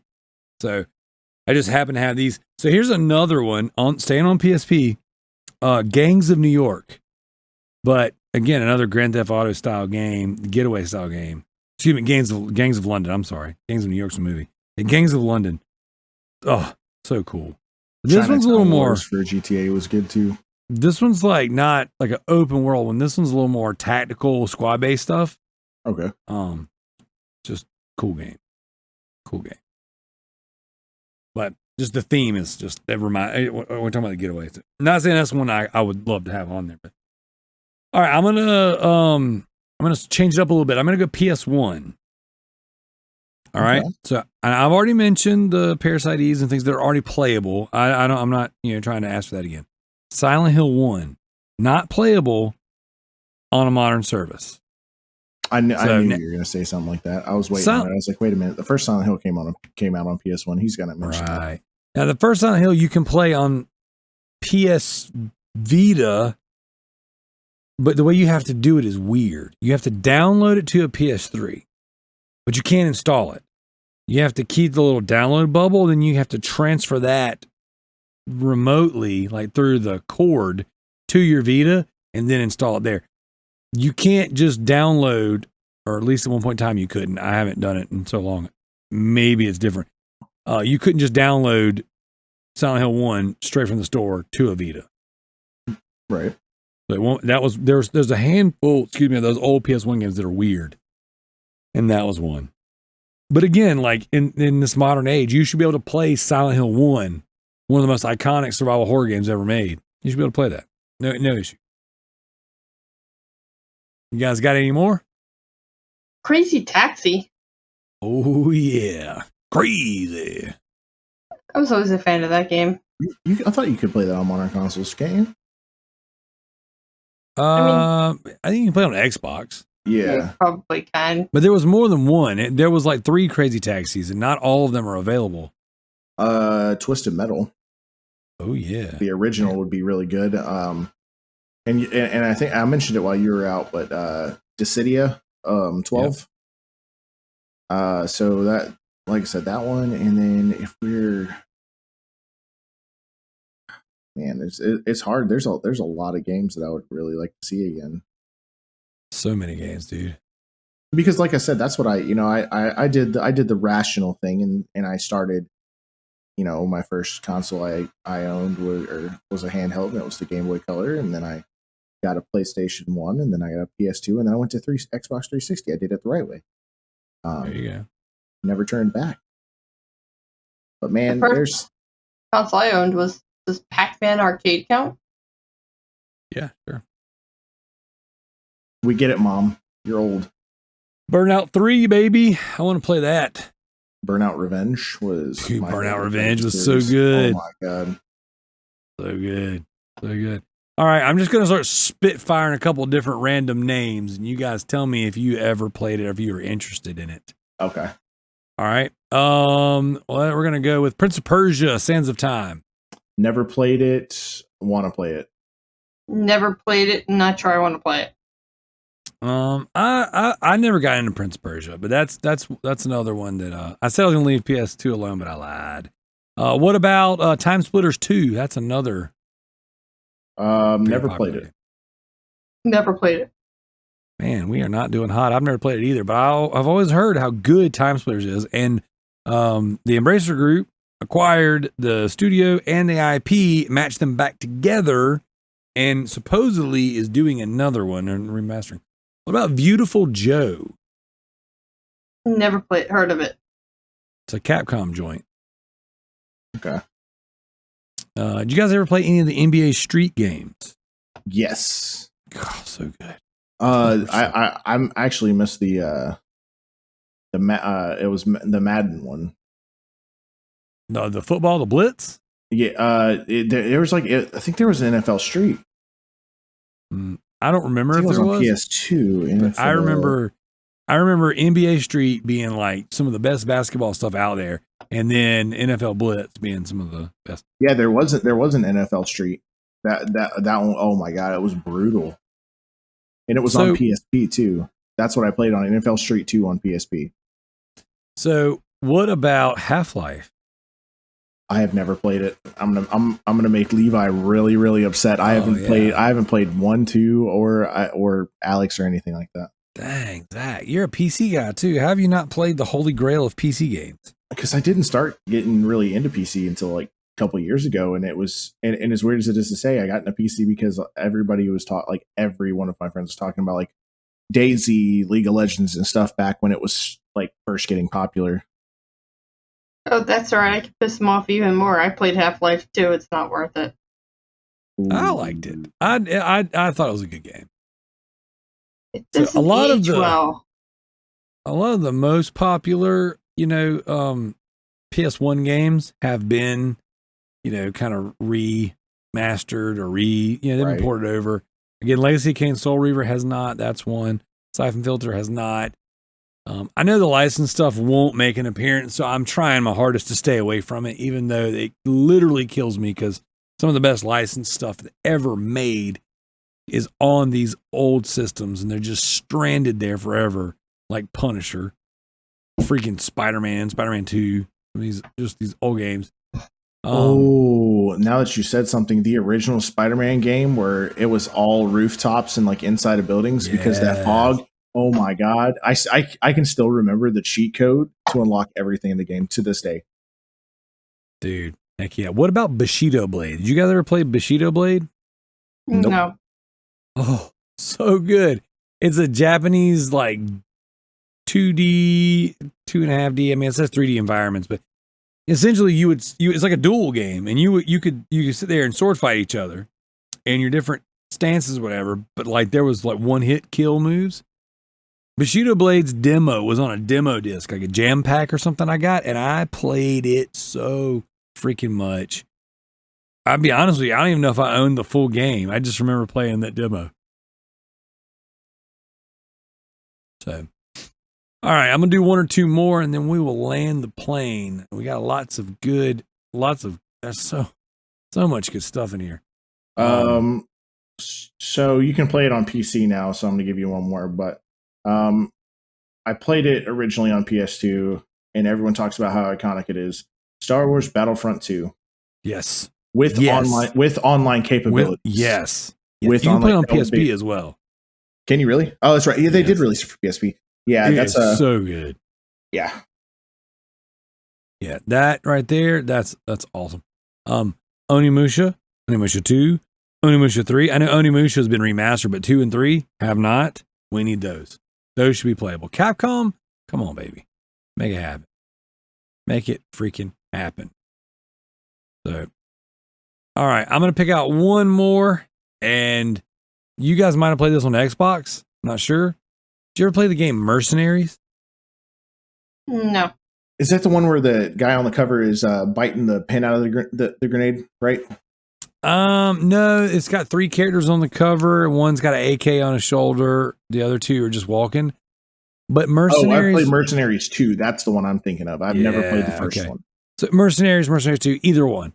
Dude, like, which I think Mercenaries 2 might have been on PS3 and Xbox 360. I'm not sure. I know the first Mercenaries. It was PS2, PS3, and Xbox 360. Okay. So Mercenaries, dude, open world sandbox game, GTA style, but you're in like North or South Korea or something like that, and you're blowing up bases and doing stuff. But it's like, oh, let's say I need a vehicle.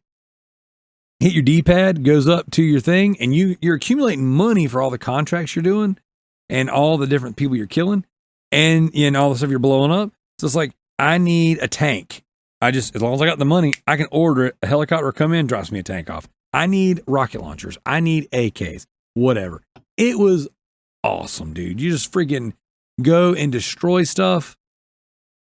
So cool. You guys got anything else? Let's see, not one that was kind of obscure, but I really only played it on PS2 was Thrillville. Okay. I don't know if that was an exclusive. I don't remember it ever being on Xbox. I never played it. I just remember seeing. It was like one of the most like easiest like roller coaster tycoon type games to actually play.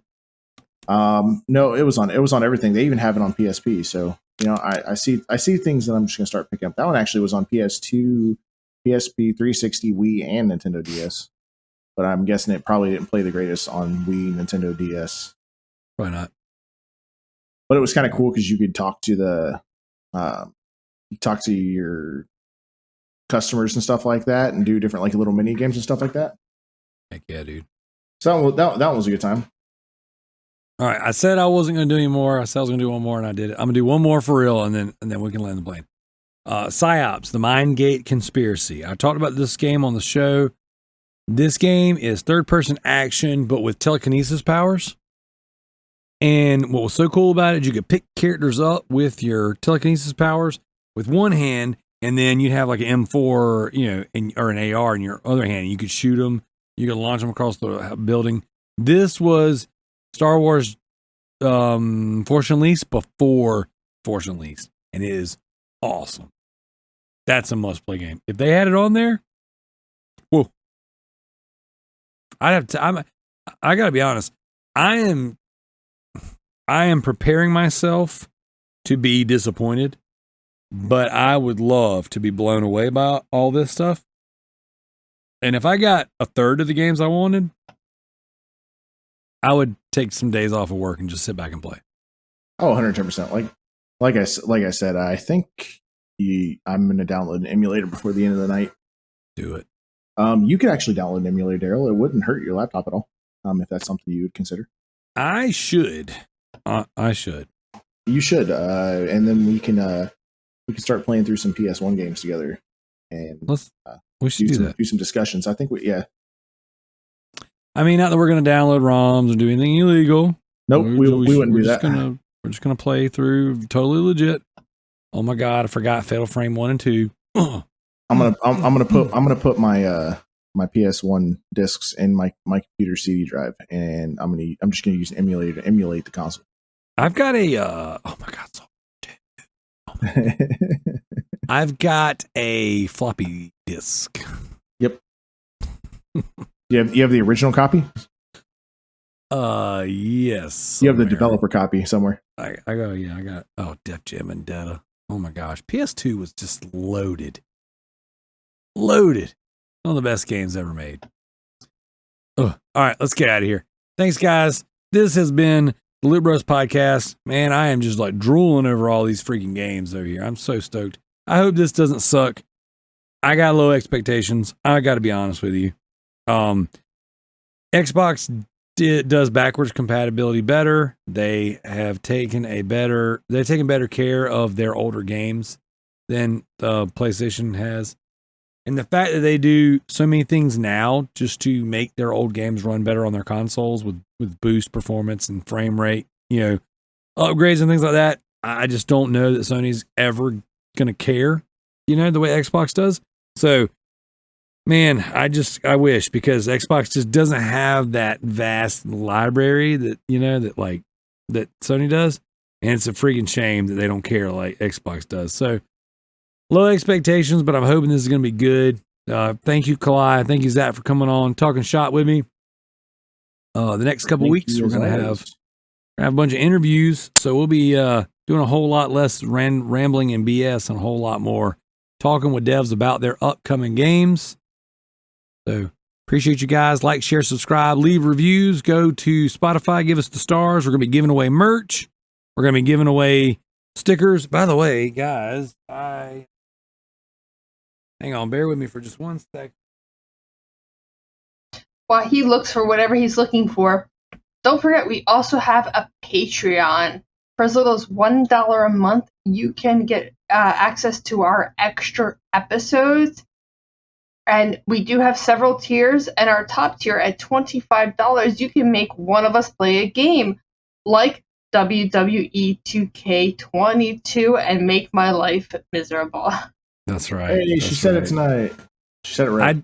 I don't know what I did with them. I got a bunch of Loot Bros stickers made, but I don't know what I did with them. I had an envelope over here full. But either way, we got stickers. We've got shirts. The new merch store is live. It only has 2 designs in it so far, but you can get koozies. You can get baseball shirts. You can get regular t-shirts. You can get tie-dye shirts. Kalai, did you look at the tie-dye shirts? No, I did not. I'm not a tie-dye fan. Really? But our new logo is fucking fire, and I really want a t-shirt with our new logo on it. It is good. They are good. And I have the t-shirts marked down as low as the store would let me mark them down. We are seriously making nothing on them. We just wanted to make them accessible for people. People have already ordered the shirts. Thank you guys so much for that. I would love to see pictures. If you have a Loot Bros shirt, take pictures with it. Super excited that they exist. That's kind of all we wanted. We just wanted to have options out there for you guys. The poop sock design is not done yet, but whenever it is, whatever it is, we'll make that happen, and I'm gonna get some socks made for JT. I mean, we got to give Josh a little bit of credit. He is a busy man. Oh, dude, he's a beast. That is a friggin' art machine right there. So he does good by us. So we are thankful for him. So that has been the show, guys. Loot Bros Podcast. Check everything out. Be on the lookout for a new episode of the Comic Cast. We've got an interview with a Cuban comic creator and a little short 30-minute episode of The Stack. We got a lot of positive feedback. People wrote in saying they really enjoyed Josh and I talking about some of the books we were reading.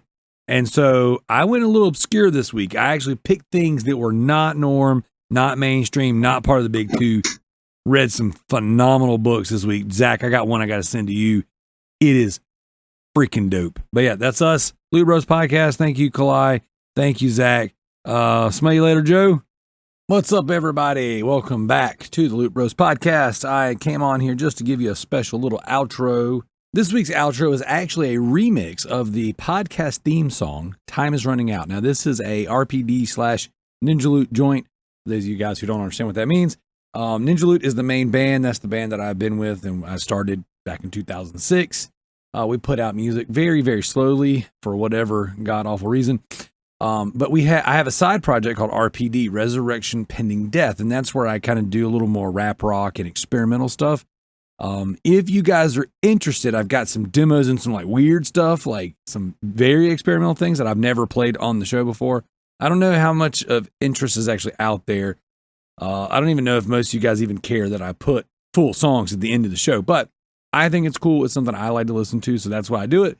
Every now and again, you guys do write in. Shout out to some of you guys who have said, hey, I like the fact this exists. So that being said, I've got some weird stuff, some very experimental things that I've never played. If you're interested in that and demos, let me know, guys, because some of it's really fun, some of it's just weird.